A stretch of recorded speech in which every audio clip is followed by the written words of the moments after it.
Hello students, welcome to my YouTube channel science era. तो आज हम स्टार्ट करेंगे physics class 12 chapter 2 electrostatics potential and capacitance का second part. First part मैंने upload कर दिया था, तो चलिए स्टार्ट करते हैं। सेकंड पार्ट के जो टॉपिक है वो देखते हैं। फर्स्ट टॉपिक आपका इलेक्ट्रोस्टैटिक्स ऑफ कंडक्टर, हमें पढ़ना है कंडक्टर के इलेक्ट्रोस्टैटिक्स के बारे में पढ़ना है। तो हम लोग इसके इंपॉर्टेंट रिजल्ट देखेंगे। तो फर्स्ट रिजल्ट आपका inside a conductor electrostatics field is zero. तो देखिए कैसे जीरो होता है वो देखेंगे हम लोग। ध्यान दीजिएगा, inside a conductor electrostatics field is zero, ये हमें देखेंगे। तो when there is no electric current inside और on the surface of a conductor the electric field inside the conductor is everywhere zero. तो ये तो कुछ बात ही नहीं है। देखिए, जब क्या बोला, अगर हम लोग कंडक्टर को इलेक्ट्रिक फील्ड में नहीं रखेंगे, उसके आसपास कोई इलेक्ट्रिक फील्ड नहीं रहेगा, तो इस केस में क्या होगा, कंडक्टर के अंदर क्या हो जाएगा, इलेक्ट्रिक फील्ड क्या होगा, जीरो होगा। ये तो होगा ही होगा। लेकिन जब हम लोग सेकंड केस देखते हैं, जब हम लोग कंडक्टर को इलेक्ट्रिक फील्ड में रखते हैं तब क्या होता है, ठीक है। तो when ever a conductor is placed in an external electric field, ठीक है, जैसे कि हम लोग देखिए कंडक्टर को हम लोग क्या किए, इलेक्ट्रिक फील्ड के अंदर रखे हैं, तब क्या होगा, the free electrons in it experience a force due to it and start moving opposite to the field.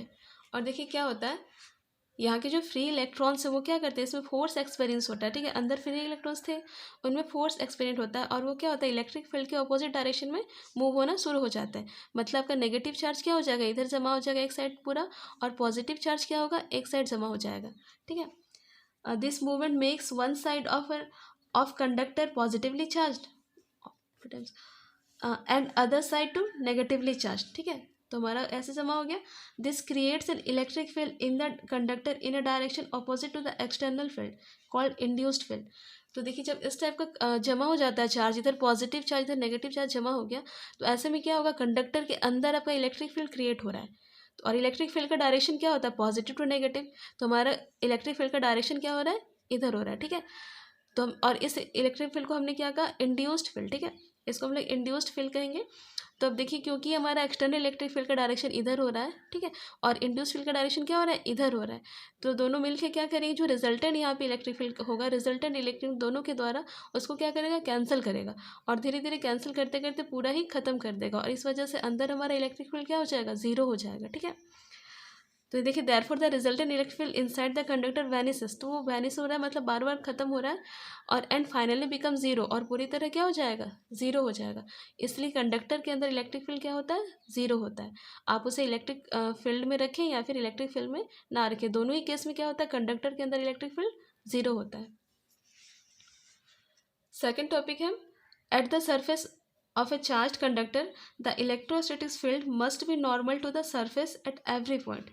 तो यहाँ पे क्या बोल रहा है, surface of a charge conductor the electrostatic field must be normal to the surface. तो electric field का direction जो होता है क्या होता है, सरफेस के हमेशा नॉर्मल होता है। Third number, there is no charge in the interior of the conductor in electrostatic condition, all charges are on the outer surface only, ठीक है। अंदर कोई भी चार्ज नहीं होता है, क्योंकि चार्ज होता तो इलेक्ट्रिक फील्ड तो बनता ही बनता, तो क्या है, अंदर चार्ज, कुछ भी चार्ज नहीं है, इलेक्ट्रिक फील्ड भी अंदर नहीं होता और चार्ज भी अंदर नहीं होता है। फोर्थ इसका पॉइंट देखिए, fourth result, electrostatics potential is constant through out the volume of the conductor and has same value with in and on the surface of a conductor, ठीक है। तो यहाँ पे इलेक्ट्रोस्टैटिक्स पोटेंशियल जो क्या होता है, कांस्टेंट होता है, ठीक है, पूरे कंडक्टर के लिए क्या होता है, कांस्टेंट होता है। तो जैसे हम लोग इसको देखते हैं, कैसे देखते हैं, हमारा रिजल्ट क्या था, ई इक्वल टू क्या है, minus D V by D R था, ठीक है। तो हमारा, क्योंकि हमने अभी देखा कि ई क्या होता है, अंदर आपका ई जीरो होता है, ठीक है, इनसाइड में क्या होता है, ई हमारा इलेक्ट्रिक फील्ड क्या होता है, जीरो, तो हमने ये वैल्यू को जीरो किया, तो हमारा D V by D R क्या हो जाएगा, जीरो। यहाँ से डी आर इधर मल्टीप्लाई होगा तो ये भी खत्म हो गया, तो डी वी इक्वल टू क्या मिला हमें, जीरो। और हम लोग इसका इंटीग्रेशन करेंगे, तो इसका इंटीग्रेशन करने पे हमें क्या मिलेगा, वी इक्वल टू कॉन्स्टेंट, ठीक है। और हमें यही दिखाते हैं कि पोटेंशियल क्या होता है, कॉन्स्टेंट होता है। 5 नंबर देखिए, 5 रिजल्ट इसका, electric field at the surface of a charge conductor, ठीक है। तो सरफेस पे क्या होता है, इलेक्ट्रिक फील्ड सरफेस पे तो हमने पढ़ा कि कंडक्टर के अंदर जीरो होगा, पर सरफेस पे तो कुछ होगा, तो उसको हम लोग निकालते हैं कि कितना होगा, ठीक है। तो let us consider cylindrical Gaussian surface of cross section area del S. तो हमने कोई भी एक गॉसियन सरफेस क्रिएट किया जिसका क्रॉस सेक्शन एरिया क्या है, डेल एस है, ठीक है। क्रॉस सेक्शन मतलब ये पार्ट होता है कितना छोट, del S area, its surface charge density sigma, और इसकी सरफेस चार्ज डेंसिटी कितना है, सिग्मा है। E is perpendicular to the surface just outside the conductor surface. हमने अभी देखा कि इलेक्ट्रिक फील्ड की डायरेक्शन क्या होती है, हमेशा परपेंडिकुलर होती है सरफेस के, ठीक है। तो हमारा फाई ई क्या हो जाएगा, फाई मतलब प्लस, तो प्लस हमारा क्या हो जाएगा, ई इंटू डेल एस होता है, ये हमने पढ़ा था प्लस का डेफिनेशन में, ठीक है। फाई क्या होता है, ई इंटू डेल एस, ये इक्वेशन 1 हो गया। एंड इनक्लोज चार्ज क्यू बराबर क्या होता है, चार्ज हमारा क्या होता है सिग्मा इंटू डेल एस, ठीक है। सिग्मा हमारा क्या है यहाँ पे सरफेस चार्ज डेंसिटी और ये एरिया है आपका, दोनों का मल्टीपल हो जाएगा क्यू। तो हमारा एंड हमें पता है कि by Gauss theorem, Gauss theorem का रिजल्ट क्या है, फाई ई क्या होता है, क्यू बाय एप्सिलॉन नॉट होता है, ठीक है। गॉस थ्योरम के अनुसार ये होता है। तो हम लोग ये तीनों इक्वेशन को कंबाइन करेंगे, तो हमने क्या किया, क्यू के प्लस पे ये वैल्यू को पुट किया, ठीक है। और फाई ई का वैल्यू क्या है, ई डेल एस, तो फाई ई के प्लस पे ई डेल एस लिखा और क्यू के प्लस पे ये वैल्यू, मतलब यहाँ पे इक्वेशन 1 और 2 और 3 तीनों का यूज़ हुआ। तो अब देखिए यहाँ पे क्या हो जाएगा, यहाँ पर डेल एस और डेल एस कैंसिल हो गया, तो हमारी ई की वैल्यू क्या होगी, electric field sigma by epsilon not, ठीक है। मैग्नीट्यूड में लेते हैं क्योंकि हमें बस वैल्यू को चाहिए, वैल्यू चाहिए, ठीक है। तो ई इक्वल टू क्या होगा, सिग्मा बाई एप्सिलॉन नॉट। तो हमारा सरफेस पे इलेक्ट्रिक चार्ज हमारा इतना होगा, सिग्मा बाई एप्सिलॉन नॉट। 6 आपका इलेक्ट्रोस्टैटिक शिल्डिंग, तो ये क्या होता है, 6 प्रॉपर्टी देखिए। In an electrostatic situation if a conductor contains a cavity and if no charge is present inside the cavity then there can be no net charge anywhere on the surface of the cavity, ठीक है। देखिए हम लोग इसका definition भी देख लेते हैं फिर समझेंगे।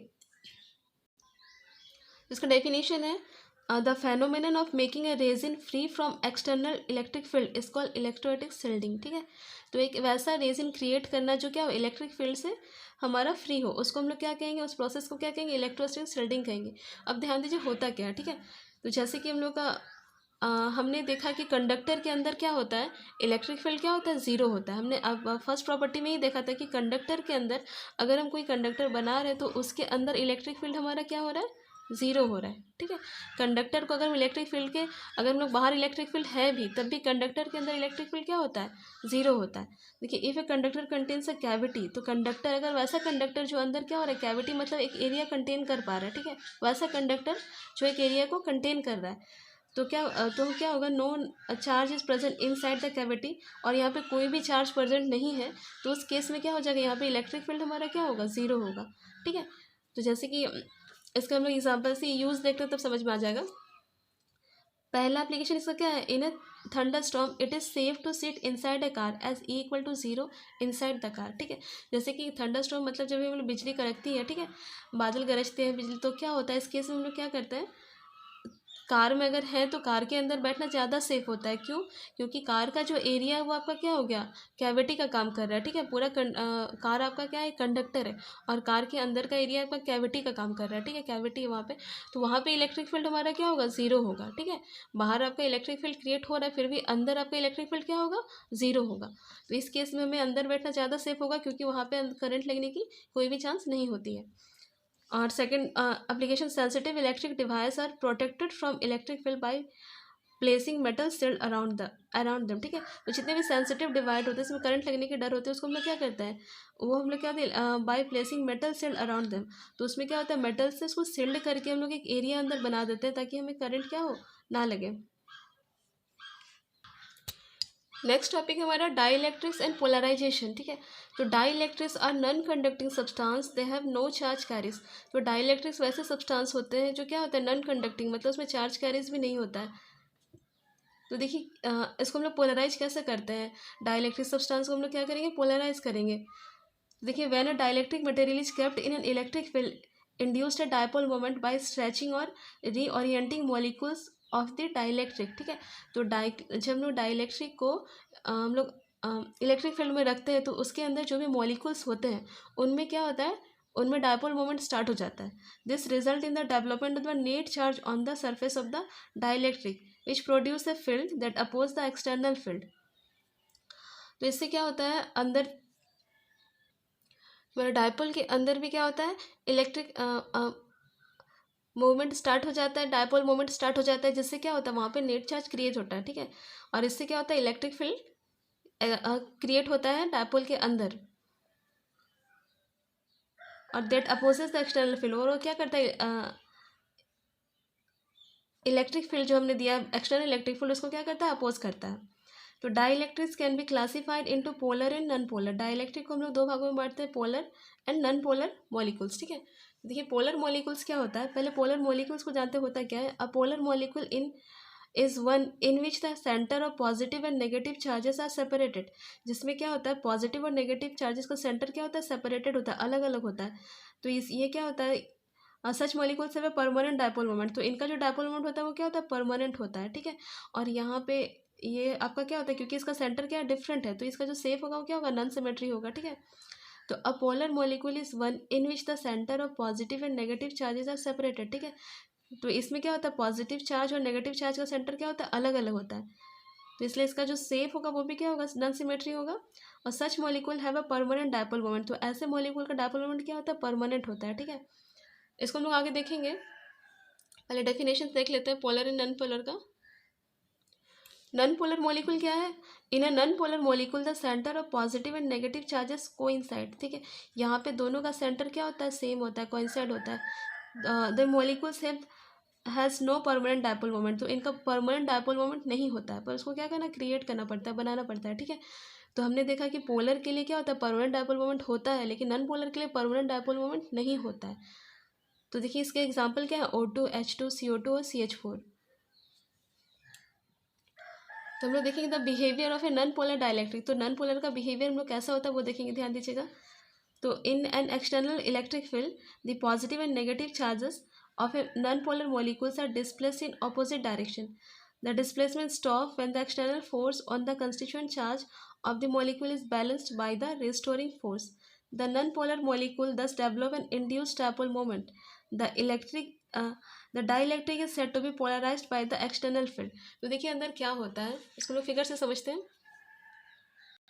तो यहाँ पे ध्यान देंगे ये आपका नॉन पोलर डाइलेक्ट्रिक है, ठीक है। तो जब यहाँ तो इसके जो मॉलिक्यूल्स होते हैं उसमें क्या होता है पॉजिटिव नेगेटिव चार्ज इस तरह से आपका रहता है सब में, ठीक है। तो जब हमारा इलेक्ट्रिक फील्ड क्या हो जीरो हो, ये इलेक्ट्रिक फील्ड में हमने नहीं रखा है, और जब ऐसे हम लोग इलेक्ट्रिक फील्ड में रखते हैं मतलब हम लोग करंट देते हैं इलेक्ट्रिक फील्ड में रखते हैं, तो क्या होता है पॉजिटिव चार्ज इलेक्ट्रिक फील्ड के डायरेक्शन में, देखिए प्लस चार्ज क्या हो रहा है इलेक्ट्रिक फील्ड के डायरेक्शन में आ रहा है, और नेगेटिव चार्ज क्या हो रहा है इलेक्ट्रिक फील्ड के अपोजिट डायरेक्शन में आपका जमा हो जाता है, ठीक है। तो किसी भी इलेक्ट्रिक डायपोल की डायरेक्शन क्या होती है, इलेक्ट्रिक डायपोल की डायरेक्शन ध्यान देना है नेगेटिव टू पॉजिटिव होती है, ठीक है। ये आपको ध्यान देना है इलेक्ट्रिक डायपोल की डायरेक्शन क्या होती है नेगेटिव टू पॉजिटिव। तो हम देखेंगे सभी इलेक्ट्रॉन की डायरेक्शन क्या होगी सेम होगी, तो हम लोग कहेंगे इससे हमारा क्या होगा यहाँ पे नेट इलेक्ट्रिक डायपोल मोमेंट क्या होगा जीरो नहीं होगा, क्योंकि यहाँ पे अंदर आपका क्या हो रहा है इलेक्ट्रिक फील्ड क्रिएट हो रहा है। तो ध्यान देना यहाँ पे सभी के डायरेक्शन यहाँ पे सेम है, तो यहाँ पे क्या हो जाएगा सबके जो डायपोल मोमेंट है वो हमारा जीरो नहीं होगा, ठीक है। तो इससे हम कहेंगे कि ये आपका क्या हो गया पोलराइज्ड हो गया, ठीक है, मतलब इसमें इलेक्ट्रिक फील्ड क्रिएट हो रही है, तो हम कहेंगे कि ये जो आपका जो हमारा डायपोल जो हमारा नॉन पोलर डाइलेक्ट्रिक था वो क्या हो जाएगा वो हमारा क्या हो जाएगा पोलराइज्ड हो गया, ठीक है। तो इसी को हम लोग कहेंगे पोलराइजेशन ऑफ डाइलेक्ट्रिक्स, ठीक है।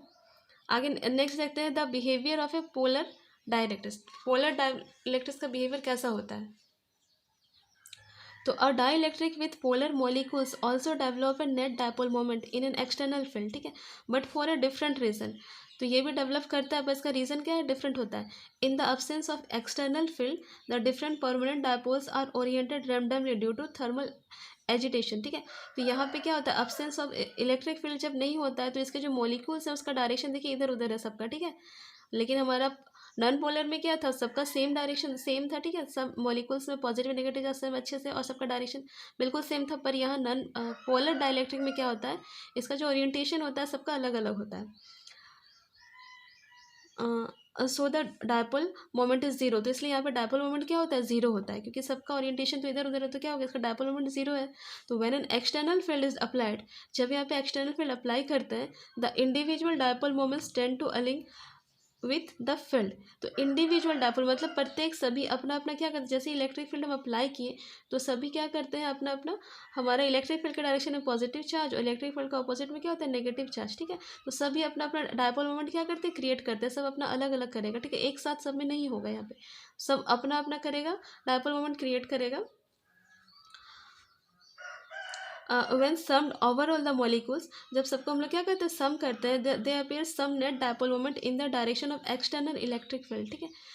तो यहाँ पे जब हम लोग सबके डायपोल मोमेंट को ऐड करते हैं तो क्या होता है there appear some net dipole moment in the direction of external electric field. तो इसका जो सभी का डायपोल मोमेंट हम लोग ऐड करेंगे तो क्या होगा total dipole moment net dipole moment जो क्या होगा वो क्या होगा इसके डायरेक्शन में ही होगा, इलेक्ट्रिक फील्ड के डायरेक्शन में ही होगा, ठीक है। तो इससे हम क्या कहेंगे कि यहाँ पे क्या आ रहा है आपका नेट डायपोल मोमेंट क्रिएट हो रहा है, और हम लोग कहेंगे कि यहाँ पे जो डाइलेक्ट्रिक है वो भी क्या हो गया, पोलराइज्ड हो गया बाय एक्सटर्नल इलेक्ट्रिक फील्ड।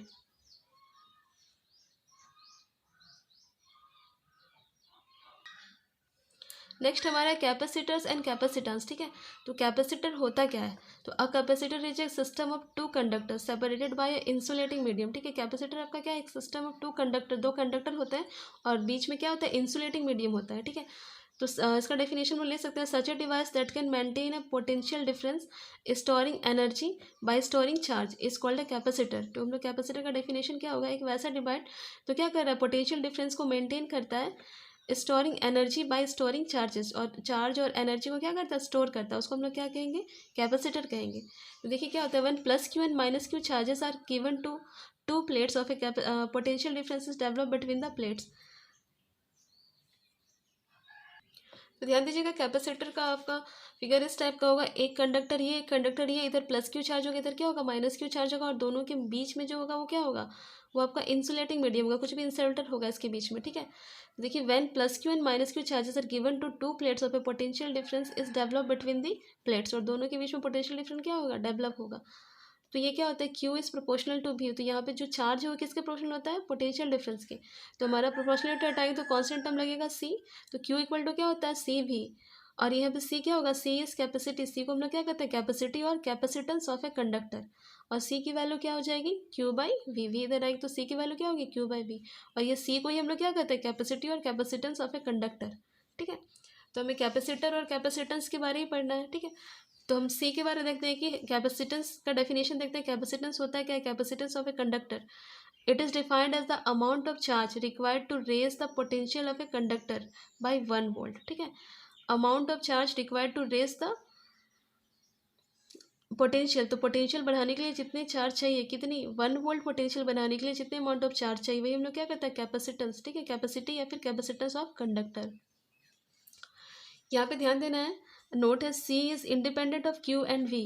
देखिए सी आपका क्या है, कैपेसिटेंस क्या है, क्यू एंड वी से इंडिपेंडेंट है, और डिपेंड किस पे करता है, and depends on geometrical configuration, उसके बनावट पे डिपेंड करता है, किस पे, शेप, साइज और सेपरेशन, दोनों के बीच की डिस्टेंस कितनी है, और इसकी एसआई यूनिट क्या होती है, फैराड, ठीक है। ऐप से नोट करते हैं, जैसे कि हम लोग अभी हमने देखा कि हमने कहा कि सी क्या इंडिपेंडेंट है क्यू एंड वी से, तो हम लोग वो एग्जांपल देखते हैं कि कैसे इंडिपेंडेंट है।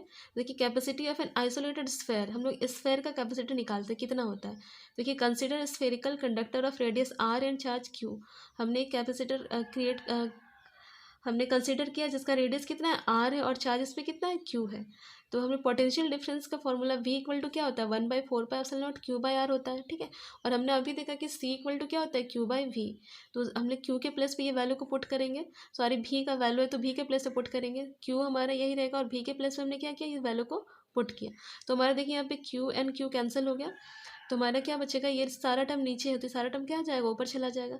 तो हमारा 4πε0 आर बच रहा है, तो सी डिपेंड किस पे कर रहा है, 4πε0 आर। देखिए आर मतलब क्या है, रेडियस, मतलब साइज पे डिपेंड कर रहा है, आपका क्यू और पी पे डिपेंड नहीं कर रहा है। तो सी इक्वल टू क्या होगा, 4πε0 आर, किसके लिए, एक स्फेयर के लिए, आइसोलेटेड स्फेयर के लिए सी की वैल्यू इतनी होगी। पैरेलल प्लेट कैपेसिटर में सी की वैल्यू क्या होगी, देखिए a parallel plate capacitor consist of two large plane parallel conducting plates separated by a small distance D, ठीक है। ये लार्ज प्लेट्स है और दोनों के बीच की दूरी कितनी है, डी दूरी है, ठीक है। उसके charges plus Q and minus Q are given to capacitor and a potential difference V is develop between the plates. Plus Q दिया है, इधर माइनस क्यू दिया है, और दोनों के बीच क्या हो रहा है, पोटेंशियल डिफरेंस क्रिएट हो रहा है, ठीक है। क्रिएट किया क्या है, तो let plate area of capacitor be A, plate का एरिया हमने क्या लिया, ए लिया, and surface charge density of plate 1 has sigma plus sigma, ठीक है। सर इसका प्लस चार्ज है तो इसका डेंसिटी क्या होगा, प्लस सिग्मा, और इसका क्या होगा, minus sigma. The electric field between plates, तो प्लेट्स के बीच इलेक्ट्रिक फील्ड क्या होगा, ये दोनों के सम के बराबर होगा, तो वैल्यू क्या होगा, equal to sigma by 2 epsilon naught plus sigma by 2 epsilon naught. Same, तो हम लोग इसको ऐड करेंगे, इसके वैल्यू को ऐड करना है, ठीक है, साइन इसमें नहीं देखना है, तो ऐड करने पे क्या हो जाएगा, ऊपर भी 2 sigma by 2 sigma naught, 2 2 cancel होगा, तो value sigma by epsilon naught, E की वैल्यू क्या होगी, सिग्मा बाई एप्सिलॉन नॉट। और हमें पता है कि यहाँ पे ध्यान दीजिएगा, ए इक्वल टू क्या होता है, Q by epsilon naught into A. यहाँ ऐसा क्यों होगा, क्योंकि देखिए एप्सिलॉन सिग्मा की वैल्यू क्या होगी, क्यू बाई ए होती है, ठीक है। सिग्मा की वैल्यू क्यू बाई ए हम लोग यहाँ पुट करेंगे, सिग्मा के प्लस पे क्यू बाई ए, तो हमारे ई की वैल्यू क्या हो जाएगी, Q by epsilon naught A हो जाएगी। ये इक्वेशन 1 हो गया। आगे देखिए, for uniform field potential difference between the plates, तो पोटेंशियल डिफरेंस क्या होता है, भी equal to E into D होता है। डी आपका क्या डिस्टेंस है, ठीक है। तो ई की वैल्यू हमने अभी निकाली थी, ये वैल्यू, तो ई के प्लस में हम ये वैल्यू पुट करेंगे, क्यू इंटू एप्सिलॉन नॉट ए, और ये आपका डी है, ठीक है। तो ये हमारे v के वैल्यू हो गया। अब हमें पता है कि c इक्वल टू क्या होता है, q बाई वी होता है, तो हम लोग v के प्लस पे ये वैल्यू पुट करेंगे, v का वैल्यू, तो यहाँ पे हमारा q क्या होगा, कैंसिल हो गया, और ये जो टर्म है एप्सिलॉन a वो क्या चला जाएगा ऊपर, तो c की वैल्यू क्या हो गया, एप्सिलॉन a बाई डी। देखिए c आपका क्या इंडिपेंडेंट आया किससे, q एंड v से। यहाँ ध्यान देना, in parallel combination capacitance is always greater than that of the highest value of C. अच्छा, अब देखिए पहले हम लोग देखते हैं कॉम्बिनेशन ऑफ कैपेसिटर देखते हैं, ठीक है। तो पहला आपका कैपेसिटर दो तरह से कंबाइन करते हैं हम लोग, एक सीरीज कॉम्बिनेशन और सेकंड क्या होगा, पैरेलल कॉम्बिनेशन। तो देखिए सीरीज कॉम्बिनेशन क्या होगा, जब हम लोग एक ही लाइन में सबको रखेंगे, सारे कैपेसिटर को एक के बाद एक फिर एक, ठीक है, ऐसे रखेंगे। तो देखिए होता क्या, बहुत ही आसान सा टॉपिक है, ये अक्सर पूछा जाता है। तो let 3 capacitor of capacitance C1 C2 C3 are kept in series. तो हमने तीनों को सीरीज में रखा है, ठीक है, एक ही लाइन में रहेगा तो क्या होगा, सीरीज में है। In series combination the charge on each capacitor is same and potential difference is different. ये लाइन ध्यान देना है, ठीक है। तो सीरीज कॉम्बिनेशन में क्या होता है, चार्ज क्या होता है, सेम होता है सबको, आपको क्यू क्यू क्यू ही चार्ज होगा, लेकिन यहाँ पे क्या होगा, पोटेंशियल डिफरेंस क्या होगा, अलग अलग होगा सबका। इसका V1 है, इसका V2 है, इसका क्या होगा, V3 होगा। तो हमें पता है कि V क्या होता है, क्यू बाई सी होता है, तो V1 हमारा क्या होगा, क्यू बाई C1 के लिए। V2 क्या होगा, Q by C2, and V3 क्या होगा, क्यू बाई C3। तो आपको पता है कि total potential V equal to क्या होता है, V1 plus V2 plus V3, तो सबको ऐड करेंगे, V1 की वैल्यू, V2 की वैल्यू और इसकी। और पता है कि V इक्वल टू क्या होता है, क्यू बाई सी, तो V के प्लस पे क्यू बाई सी लेना है। यहाँ देखिए तीनों के पास क्यू है, क्यू कॉमन आएगा, 1/C1 बचेगा, 1/C2 1/C3, यहाँ पे क्या हो जाएगा, क्यू क्यू कैंसिल, तो आपका बचा क्या, 1/C equal to 1/C1 plus 1/C2 plus 1/C3। ध्यान देना, सीरीज कॉम्बिनेशन के लिए कैपेसिटी आपका ऐसे होगा, ये वैल्यू होगा। तो यहाँ पे जो नोट है वो देखिए, total capacitance in series is always less than the list capacitance. मतलब यहाँ पे क्या हो जाएगा, टोटल कैपेसिटेंस सीरीज में अगर आप कितने भी कैपेसिटेंस आप जोड़ लीजिए तो क्या हो जाएगा, टोटल हम लोग कैपेसिटेंस सबका निकालना चाहें तो वो क्या होगा, बहुत ही कम होगा इन कंपेयर टू किसी भी एक का। जैसे कि इसका कैपेसिटी आपका 2 है, तो आपका अगर हम लोग सबको ऐड करेंगे तो सबका वैल्यू क्या होगा, 2 से भी क्या होगा, कम होगा, ठीक है। तो वही बोला, total capacitance in series is always less than the least capacitance. सबसे कम कैपेसिटेंस से भी क्या होगा, कम आएगा हमारा टोटल कैपेसिटेंस अगर हमने सीरीज में कनेक्ट किया। नेक्स्ट है parallel combination. Let 3 capacitor C1 C2 C3 are placed in parallel with Q1 Q2 Q3 charges. ठीक है, यहाँ पे देखिए पैरेलल ऐसे होता है, एक के ऊपर एक, एक के नीचे ऐसे रखना है, इसके नीचे फिर इसके नीचे, ये पैरेलल कॉम्बिनेशन है, ठीक है। तो यहाँ पे क्या हो रहा है, सब इसमें चार्ज क्या होता है, इन parallel with Q1 Q2 charges and having equal potential difference. तो यहाँ पे ध्यान देना, यहाँ पे चार्जेस क्या है, डिफरेंट है, इसको Q1 मिला, इसको Q2 मिला, इसको Q3 मिला, लेकिन यहाँ पोटेंशियल क्या है, सेम है, V सबका पोटेंशियल क्या है, सेम है, ठीक है। तो हमारा Q1 बराबर क्या होगा, CV, Q equal to CV होता है, ठीक है। इसी रिलेशन से हमने निकाला है ये V equal to Q by C, तो Q इक्वल टू क्या हो गया, दोनों मल्टीपल होगा C इंटू V, तो बस वही क्या है। तो Q1 हमारा क्योंकि चार्ज यहाँ पर डिफरेंट है तो Q के टर्म में हमने निकाला, Q1 क्या होगा, C1V, Q2 C2V और Q3 क्या होगा, C3V। और total charge Q equal to क्या होगा, सबका सम Q1 plus Q2 plus Q3। तो Q इक्वल टू क्या होता है, CV, तो Q के प्लस पे CV, तो सबका वैल्यू हमने पुट किया, तो देखिए V सब में कॉमन है, V कॉमन लिया, तो यहाँ पे V कैंसिल हो गया, तो क्या बचेगा, C equal to C1 plus C2 plus C3। तो यहाँ पे 3 कैपेसिटर के लिए इतना होगा, जब कैपेसिटर बहुत ज़्यादा होगा तो क्या होगा, n कैपेसिटर के लिए C क्या होगा, C1 plus C2 plus dot dot Cn तक, ठीक है। जितने रहेंगे सबको बस ऐड करना है।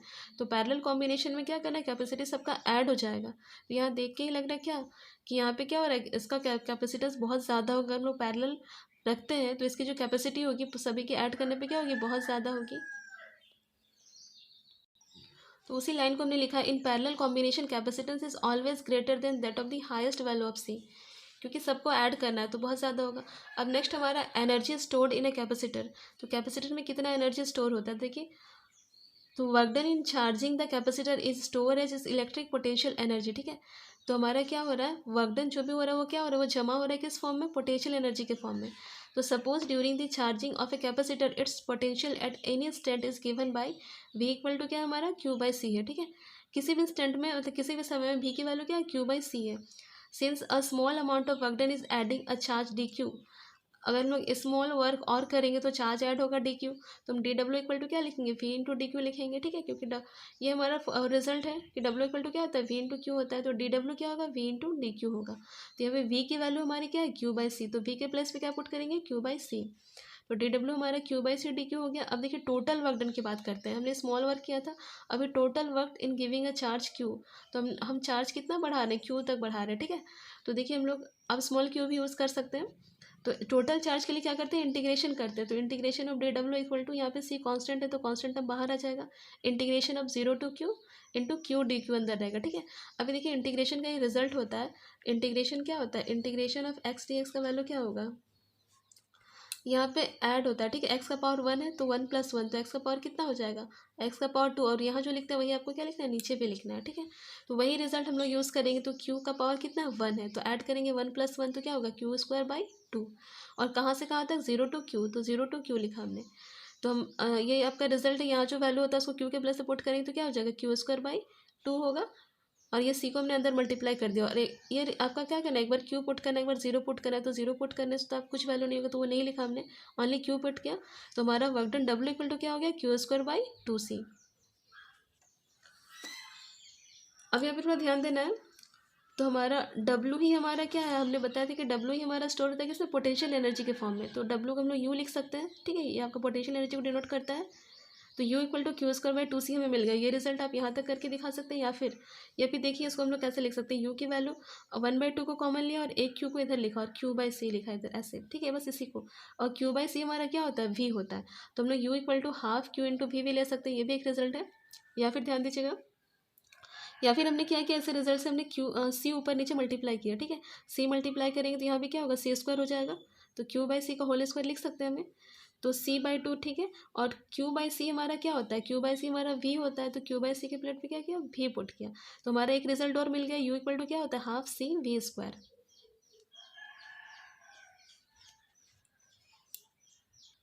तो हमारा लास्ट टॉपिक है वेंटी क्राफ्ट जनरेटर। ठीक है, तो ये होता क्या, डेफिनेशन देखिए, इसे वेंटी क्राफ्ट ने क्या किया था, बनाया था, तो उसने अपने नाम पे इसे रख दिया वेंटी क्राफ्ट जनरेटर। तो it is a machine that can build up voltage in the order of a few million volts.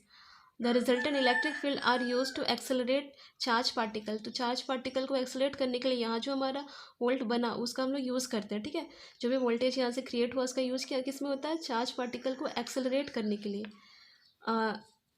To the high energies required for experiment. ठीक है, एक्सपेरिमेंट के लिए हमें जो भी चाहिए होता है हाई एनर्जी वाले पार्टिकल्स, तो उसके लिए हम लोग यूज़ करते हैं। To examine the small scale structure of matter. तो आगे देखिए, नेक्स्ट इसका प्रिंसिपल देखते हैं।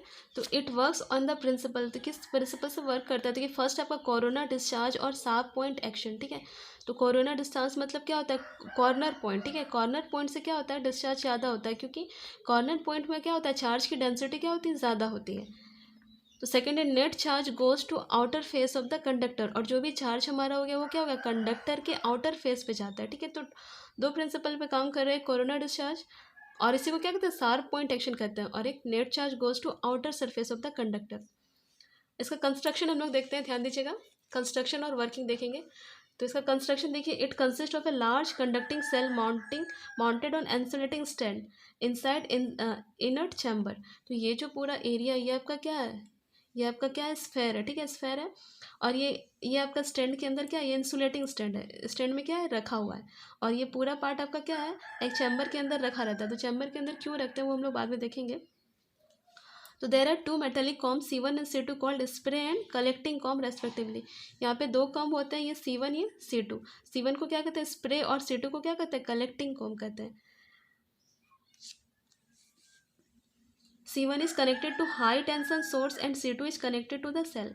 देखिए C1 आपका किससे है, हाई टेंशन सोर्स से कनेक्ट, डायरेक्ट करंट। ठीक है, हाई टेंशन सोर्स से कनेक्ट है, और उसके बाद C2 से किससे कनेक्ट है, आपका C2 आपका स्फेयर से कनेक्ट है। ठीक है, there is an insulating belt rotating on pulleys P1 and P2। दो पुलीज है, ये P1 है, P2 और ये क्या है, बेल्ट लगा हुआ है, ठीक है, ये इंसुलेटिंग होता है। तो ये क्या होता है, पुली P1 एंड P2 पे क्या होता है, लगा होता है। तो ये आपका क्या हो जाएगा, ये आपका कंस्ट्रक्शन हो गया। हम लोग देखेंगे इसका वर्किंग, ठीक है। तो वर्किंग इंपॉर्टेंट है, आपको अच्छे से समझना है क्या होता है, कैसे हमारा चार्ज निकल रहा है, कैसे चार्ज हमारा स्फीयर में जमा हो रहा है, वो हम लोग देखेंगे। तो इसकी वर्किंग को देखेंगे क्या है। When motor start belt continuously moves on pulley. जैसे हम लोग मोटर को स्टार्ट करते हैं, जैसे ये आपका क्या है, P1 आपका कनेक्ट है किससे, मोटर से। हम लोग मोटर स्टार्ट करते हैं तो ये क्या होता है, घूमने लगेगा, ठीक है। तो क्या होगा, when motor start belt continuously moves on pulley. तो बेल्ट क्या होता है, मूव करता है इसमें P1 एंड P2। P1 से मूव होते हुए कहाँ जाएगा, P2 पे जाएगा, ठीक है। तो and metal com C1 spray positive charge continuously on the insulating belt. और ये C1 क्या कर रहा है, यहाँ से चार्ज हमारा कंटिन्यूसली पॉजिटिव चार्ज किसको दे रहा है, पुली P1 को दे रहा है, ठीक है। तो यहाँ से चार्ज लेके ये कहाँ जाएगा, सीधे ऊपर की ओर जाएगा, ठीक है, ऊपर की ओर जाएगा। तो हम लोग देखते हैं, while belt moves upper then the electrostatic induction then by electrostatic induction की वजह से क्या होगा, कॉम स्टेट to acquire a negative charge and the sphere acquire a positive charge। इस लाइन को ध्यान देना है यहाँ पे। जैसे ही हमारा ये ऊपर जाएगा, ठीक है, ये हमारा ऊपर की ओर जाएगा, पॉजिटिव चार्ज है, तो बगल वाला कंडक्टर क्या होगा, पूरी तरह नेगेटिवली चार्ज, यहाँ पे पूरा माइनस चार्ज आ जाएगा, ठीक है। और इससे थोड़ा दूर है स्फीयर, उसमें क्या होगा, पॉजिटिव चार्ज। ये हमने क्या पढ़ा था, इंडक्शन का डेफिनेशन ये था कि क्या करता है, दो कंडक्टर को ये क्या कर सकता है, जैसे कि कोई चार्ज आ रहा है तो वो बगल वाला क्या करता है, नेगेटिव चार्ज करता है, ठीक है, ऑपोजिट चार्ज करता है। और दूर वाला क्या करता है, पॉजिटिव चार्ज करता है। तो ये आपका इंडक्शन का डेफिनेशन है। तो हमने देखा कि इंडक्शन से क्या हो रहा है, इंडक्शन की वजह से क्या हो रहा है कि आपका ये जो कॉम्ब है वो क्या हो गया, पूरी तरह नेगेटिवली चार्ज हो जाएगा, ठीक है। और ये दूर जो स्फीयर है वो क्या होगा, पॉजिटिवली चार्ज होगा। तो देखिए उससे क्या होता है यहाँ पे, तो उससे क्या होता है, due to high negative potential on C2 the air gets ionised. तो यहाँ का जो आसपास का एयर होता है वो क्या होता है, आयोनाइज्ड हो जाता है, ठीक है। तो आयोनाइज्ड होने से क्या होता है, देखिए हम लोग समझते हैं रफ से। तो देखिए, तो मतलब यहाँ पे हमारा क्या होगा, प्लस चार्ज नेगेटिव चार्ज दोनों ही क्रिएट हो गए। यहाँ पे जो गैप है वहाँ पे क्या होगा, positive charge and negative charge दोनों क्रिएट होंगे, ठीक है। क्योंकि हाई नेगेटिविटी किस पे है, कॉम पे, इस वजह से क्या हो जाएगा, यहाँ पे यहाँ का जो एयर है वो क्या होगा, आयोनाइज्ड हो गया, मतलब पॉजिटिव चार्ज नेगेटिव चार्ज दोनों ही क्रिएट हो जाएगा। तो क्या हो जाएगा, the positive ion are attracted towards comb C2 and negative ion are attracted towards the belt. और हमें पता है कि यहाँ पे नेगेटिव चार्ज है तो ये किसको अट्रैक्ट करेगा, यहाँ का जो पॉजिटिव चार्ज को क्या करेगा, अट्रैक्ट करेगा। और ये जो नेगेटिव चार्ज है वो कौन लेगा, क्योंकि बेल्ट आपका पॉजिटिवली चार्ज है, तो क्या करेगा, ये जो नेगेटिव चार्ज है वो कहाँ जाएगा, बेल्ट पे जाएगा, ठीक है। इसको यहाँ पे अच्छे से समझना है। बाकी सब ये कहते हैं कि पॉजिटिव चार्ज आ रहा है और वो चार्ज होते हुए सीधे बाहर चला जाता है, पर ऐसा होता नहीं है।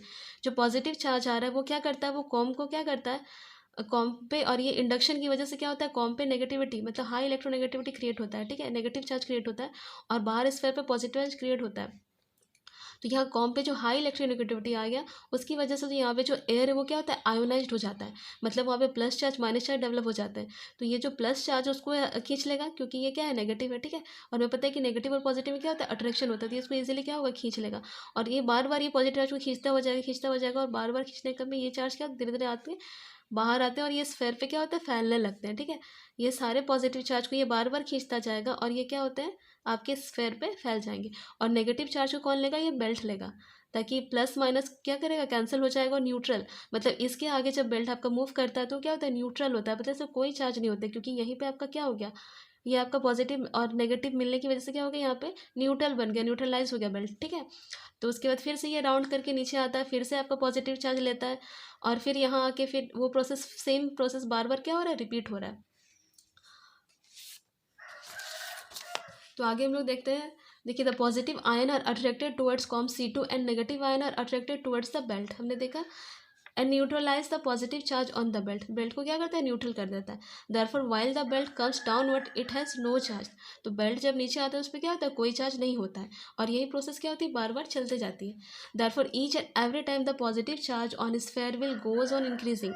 तो बार बार ये प्रोसेस होने से क्या होता है, पॉजिटिव चार्ज स्फीयर में क्या हो रहा है, इंक्रीज हो रहा है, मतलब बढ़ता जा रहा है। तो till it attains a limiting value, जब तक ये लिमिटिंग वैल्यू मतलब पूरा भर जाएगा तो क्या हो जाएगा, वो अब नहीं ले सकता है, तो क्या होता है, after a stage no more charge can be placed on the sphere. तो एक ऐसा समय आता है कि स्फीयर पे अब चार्ज नहीं रह सकता, मतलब पूरी तरह वो भर गया, तो क्या होता है, it start leakage to the surrounding, तो क्या करता है लीकेज शुरू करता है, मतलब सराउंडिंग पे लीकेज होने लगता है वहाँ से ये का आपका चार्ज का। तो due to ionisation of air की वजह से क्या होता है लीकेज होना स्टार्ट होता है। तो leakage of the charge from the sphere can be reduce by enclosing it in a gas filled chamber. तो इसीलिए इस पूरे अरेंजमेंट को हम लोग कहाँ रखते हैं, गैस फिल्ड चैम्बर में रखते हैं, ताकि लीकेज क्या हो, ना हो ज़्यादा। हाँ, एट अ हाई प्रेशर, और उसको हम लोग क्या कहते हैं, एक हाई प्रेशर के द्वारा उसको हम लोग सेट करके रखते हैं। The high voltage produce in this generator can use to accelerate positive ion. और वहाँ से जो हाई वोल्टेज क्रिएट हो रहा है उस जनरेटर से उसका यूज़ हम लोग किस में करते हैं, एक्सेलरेट करने के लिए, किसको, पॉजिटिव आयन को। ये हमने स्टार्टिंग में ही देखा था डेफिनेशंस में। तो आई थिंक क्लियर हो गया होगा आपका वेन डी ग्राफ जनरेटर।